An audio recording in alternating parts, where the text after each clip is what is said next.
You've talked about the difference in responses, but are boys and girls victimized at the same rate? Is one more prone to be abused than another? The national statistics show girls being abused at a much higher rate than boys. My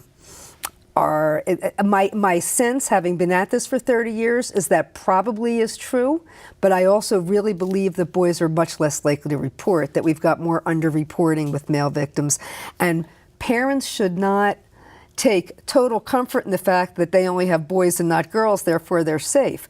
Parents of boys need to prepare their sons to understand their bodies, to understand their values, and to understand their boundaries, and what to do if someone tries to violate them.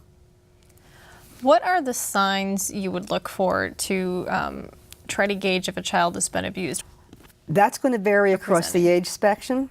With little kids, the pre-verbal kids, you're going to see things like they just don't want to be anywhere near that person. Somebody walks in the room, they scream. You know, they're not going to be able to tell you. And obviously, if there was physical abuse, you know, physical sexual abuse, you might want to have a medical exam to determine what's going on. I mean, there's no reason to see blood in the diaper of a baby kind of thing.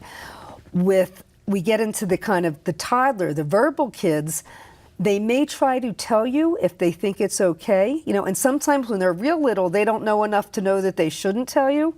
But that's why we want to start teaching our kids really young what is a secret, and we don't really want to have secrets. So teaching our kids at that age the difference between privacy and secrecy is very, very helpful, because we don't want our kids to be keeping secrets from us.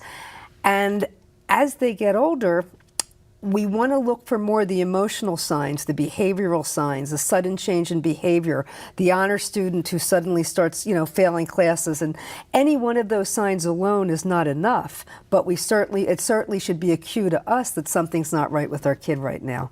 What about physical indicators?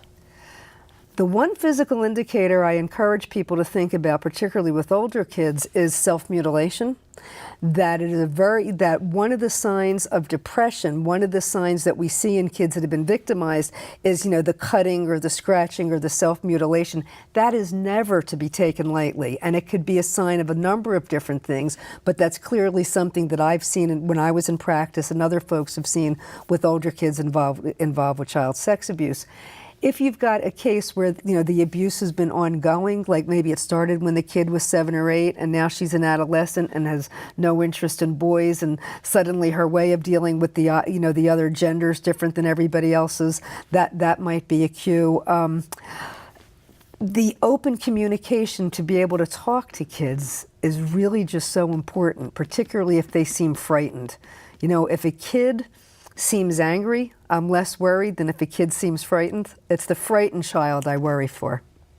I'm wondering too, in terms of, you know, say they go into a child with chronic infections or I'm assuming STDs or anything like that, would that, depending on the age? Depending on the age, there are a few types of genital infections that are not sexually transmitted.